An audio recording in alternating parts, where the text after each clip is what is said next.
오늘은 사도행전 27장의 말씀입니다. 사도행전 27장 오늘은 1절에서 26절까지 말씀을 볼 텐데요. 뒷부분을 좀 읽겠습니다. 뒷부분 18절부터 26절까지 말씀을 보겠습니다. 우리가 풍랑으로 심히 애쓰다 이튿날 사공들이 짐을 바다에 풀어버리고 사흘째 되는 날에 배의 기구를 그들의 손으로 내버리니라. 여러 날 동안 해도 별도 보이지 아니하고 큰 풍랑이 그대로 있음에 구원의 여망마저 없어졌더라. 여러 사람이 오래 먹지 못하였음에 바울이 가운데 서서 말하되, 여러분이여, 내 말을 듣고 그레데에서 떠나지 아니하여 이 타격과 손상을 면하였더라면 좋을 뻔하였느니라. 내가 너희를 권하노니 이제는 안심하라. 너희 중 아무도 생명에는 아무런 손상이 없겠고 오직 패뿐이리라. 내가 속한 바 곧 내가 섬기는 하나님의 사자가 어젯밤에 내 곁에 서서 말하되, 바울아, 두려워하지 말라. 네가 가이사 앞에 서야 하겠고 또 하나님께서 너와 함께 항의하는 자를 다 내게 주셨다 하였으니, 그러므로 여러분이여 안심하라. 나는 내게 말씀하신 그대로 되리라고 하나님을 믿노라. 그런즉 우리가 반드시 한 섬에 걸리리라. 하더라. 아멘. 다행히 11호 태풍은 우리나라로 안아주었는데 곧 이어 12호 태풍은 이미 일본 쪽으로 출발을 해서 주초에 제주 쪽을 향해서 오고 있다고 하니 여기까지는 아니더라도 어떻든 우리나라 일부가 또다시 큰 피해가 예상이 되고 있어요. 올해는 기후 위기의 여파로 예년보다 태풍이 더 많을 거라고 하는데, 이게 올해의 일만 아니라 앞으로는 계속 더 그러한 일들이 많이 일어나게 될 거라 하니 또한 걱정이 아닐 수 없어요. 그것만이 아닙니다. 항상 우리 주변에는 더욱더 크고 작은 어려움들이 늘 도사리고 있어요. 이처럼 인생은 예측 불허의 미래를 살아가고 있습니다. 그러나 그런 중에라도 우리가 진리를 알면 이 인생 항로에 밀어닥치는 크고 작은 모든 위기의 대부분을 사전에 잘 예방할 수 있음을 우리가 잘 알아야 됩니다. 또한 사람은 자신의 신념이 자기를 침몰시킬 수도 있음을 또한 잊지 말아야 됩니다. 크고 작은 광풍 앞에서는 그 어떠한 사회적인 신분도 차별되거나 제외될 수 없음을 또한 우리는 알아야 됩니다. 그리고 최후의 순간에 유일한 발업권자, 해결자는 바로 하나님이 함께하는 하나님의 사람이라는 사실을 잊지 말아야 됩니다. 오늘 드디어 바울이 로마로 압송되어 가는 여정을 이 27장에서 출발을 하게 됩니다. 그리고 그 여정 중에 안타깝게도 유라굴로 광풍을 만나게 됩니다. 얼마 전에 미국의 그 허리케인이라고 하는 게 그 광풍이 불었잖아요. 엄청나게 큰 피해와 어려움을 만났습니다. 그에 못지않은 지금 그 광풍을 만난 거예요. 그것도 육지에서 만난 게 아니라 바다 위에서 배를 타고 가는 중에 만나게 될 때 이건 틀림없이 큰 어려움을 만나게 되는 거지요. 그 문제의 시작은 안타깝게도 11절 말씀에 보시면 백부장이 선장과 선주의 말을 바울의 말보다 더 믿더라. 여기서 시작이 되는 거죠. 오늘 본문에 나오는 4명의 인물을 보면 로마의 백부장 율리오가 나옵니다. 그는 호송 책임자고 행선의 결정권자예요. 그리고 선장이 나옵니다. 배를 움직이는 전문가로서 실권자요 노숙한 경험을 가진 기능인입니다. 그리고 선주가 나옵니다. 배의 소유주인 동시에 화물의 책임자로서 오늘날로 말하면 기업인이요 사업가입니다. 그런데 네 번째 인물 바울, 그는 항해의 비전문가이고요, 문외한이었을 뿐만 아니라 지금 죄수의 몸이에요.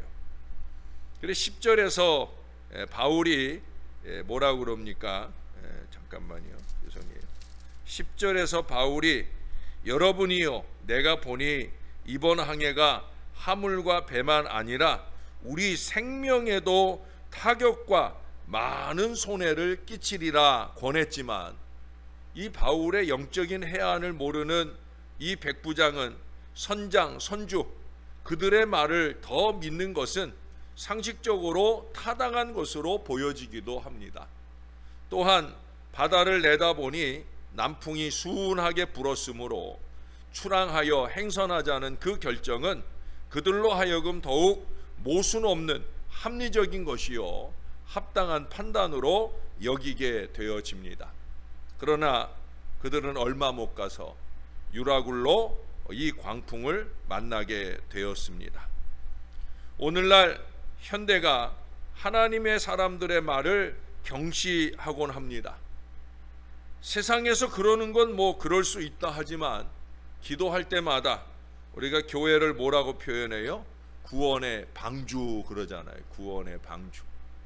이제 오늘도 유라굴라 광풍을 만난 알렉산드리아호, 이 배지요, 배. 교회도 배라고 표현을 하는 기도를 우리가 늘 합니다.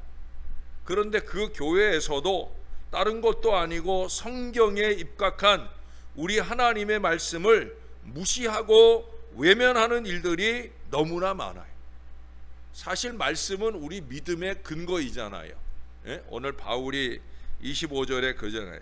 나는 내게 말씀하신 그대로 되리라고 하나님을 믿노라. 하나님을 믿는 근거가 뭐예요? 말씀이에요, 말씀. 근데 그 믿음의 근거인 말씀을 무시하고 외면하더라는 거예요. 이게 단순한 게으름 때문이기도 하고, 또 그 악이 심하여 말씀에 무딘 마음이 되어져서이기도 합니다. 뿐만 아니라 세상적 지혜인 과학이나 기술이나 경험이나 물질을 중시하는 그런 생각들로 여러 가지 결정을 내리고, 그 결정은 결국 오늘 말씀처럼 유라굴로 광풍이라고 하는 큰 위기를 만나게 되어집니다.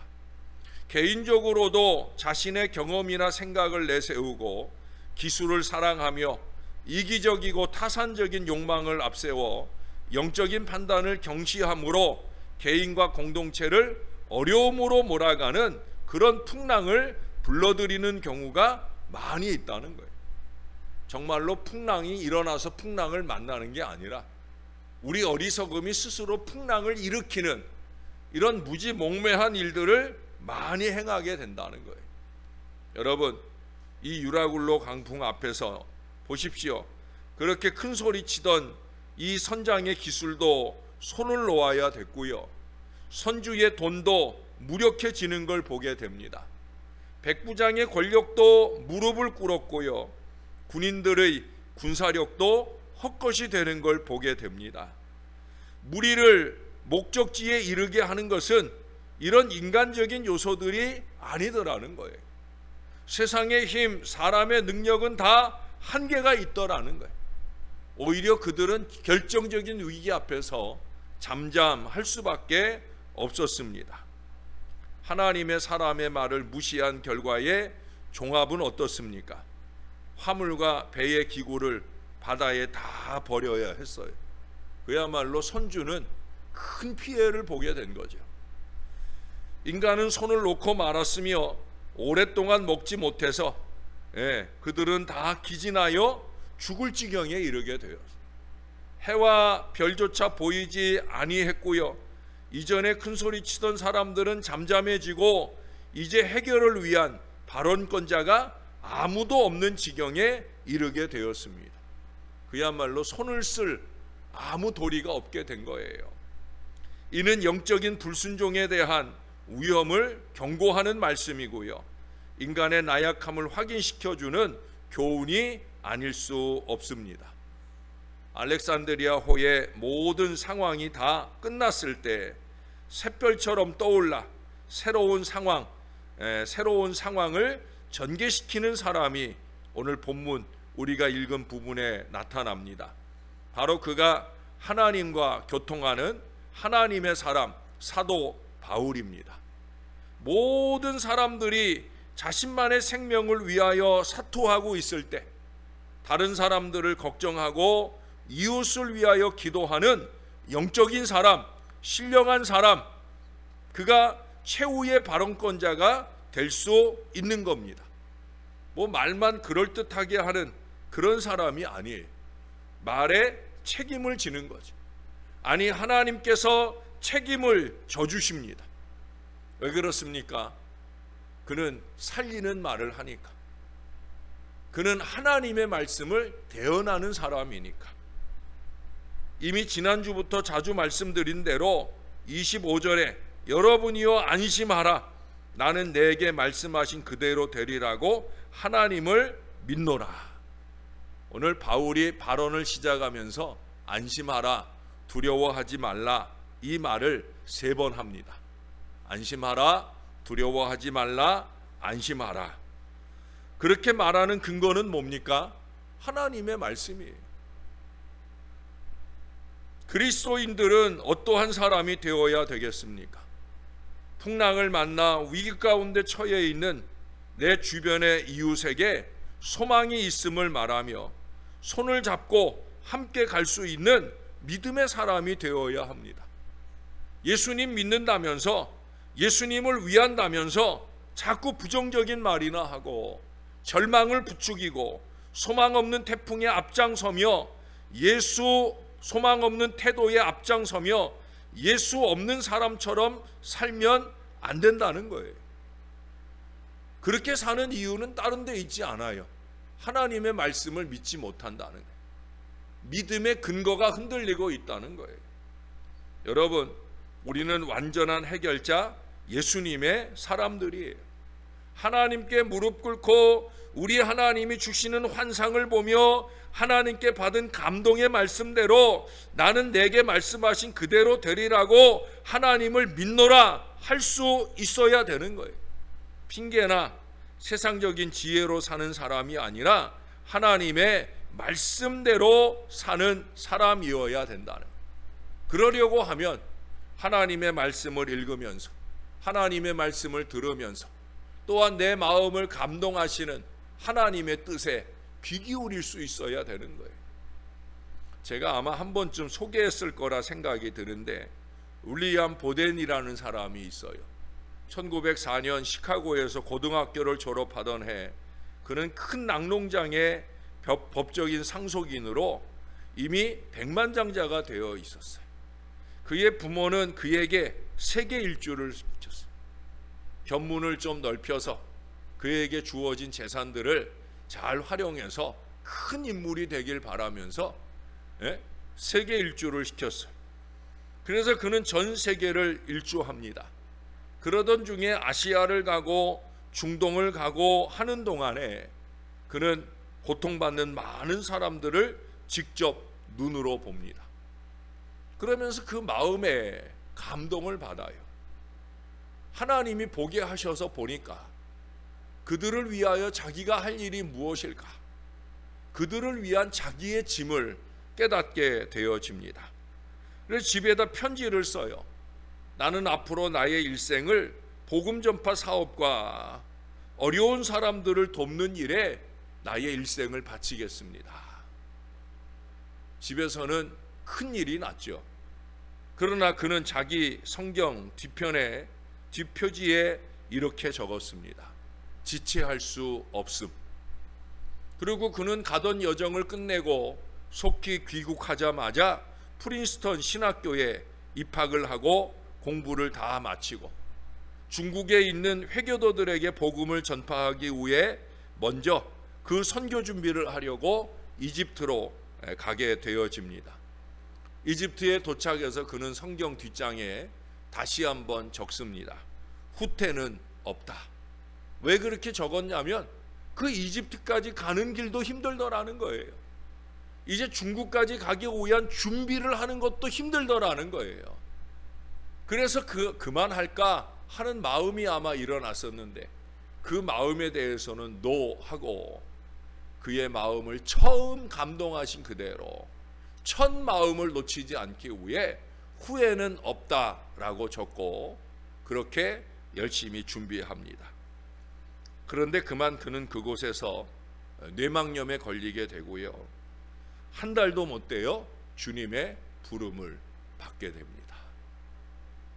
그가 소망했던 중국은 가보지 못하고 그는 그렇게 거기서 생애를 마쳐요. 그를 아는 많은 사람들은 이렇게 말했을 거예요. 하나님의 뜻이 아니었던 거야. 헛된 일을 하고 말았군. 그건 그들의 생각일 뿐이었어요. 그의 성경 제일 뒷장에는 위에 썼던 두 가지 결심 밑에 이런 말이 써 있었어요. 후회는 없다라는 말이었어요. 뒤를 돌아보지 말라는 우리 예수님의 말씀은 우리가 무슨 일을 하든지 우리 생애에 어떤 때든지 적용이 될 수 있어야 됩니다. 적어도 하나님의 말씀에 감동을 받고 하는 바로 그 일이라고 하면, 하나님이 나의 마음에 처음 주신 그 뜨거운 마음이라고 하면 그 마음 그대로 할 수 있어야 되는 거예요. 지금 과연 이 순간 무엇을 위해 살고 있는지 여러분 나 자신에게 한번 물어보셔야 됩니다. 과연 우리는 윌리엄 보덴처럼 하나님의 말씀대로 믿고 행하며 후회 없다고 말할 수 있어야 되겠습니다. 그러기 위해서 우리가 새벽을 깨우고 날마다 무릎 꿇는 거 아니겠습니까?